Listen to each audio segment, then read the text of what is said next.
Good morning. Most of you know me. I'm Kelly McDonald, and I was asked to speak to you for just a minute or two this morning about the Stewardship campaign, living our Christian life. I will leave the theology of that to the scholars and others, but I can tell you just personally why I give on a monthly basis to All Saints. There's really two guiding thoughts in that decision for me. First, I believe that we must use our resources.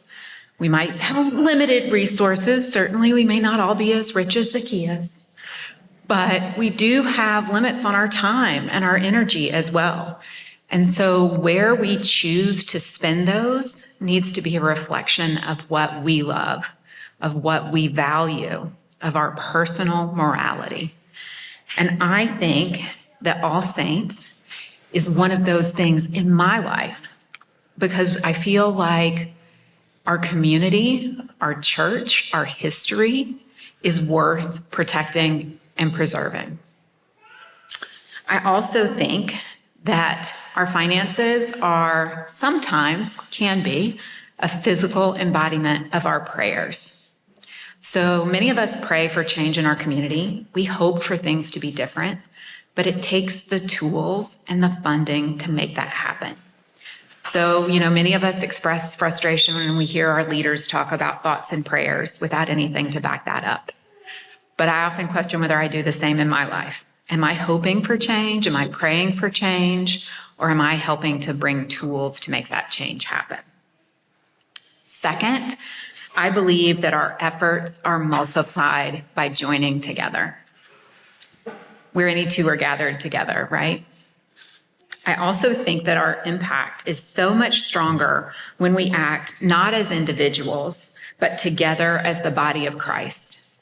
I think on many Sundays as I sit in this building about the hundreds of years of other individuals that committed their time, their energy, their talent, their funds to make this church exist. Whether that's building the building or funding the projects, it took many to get us here, and we can lay that foundation for the generations to come. Because of our commitment that we have to each other, to this church, to this community, what we contribute grows and multiplies by us doing it together. Logistically, please prayerfully consider what you have to give, what you're able to commit to this church and the purpose that we all have together. I also, on a personal note, want to remind you not to forget about things like employer matching contributions.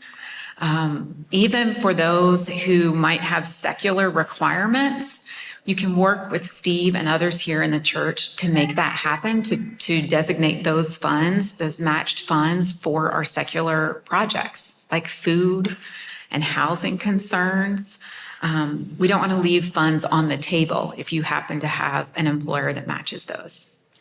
Finally, we've been asked to bring our pledge cards back on November 20th. So regardless of which of the many options you have for how to designate your pledge, please bring your pledge cards back, again, as that physical embodiment of our commitment to the church and to each other. Thank you.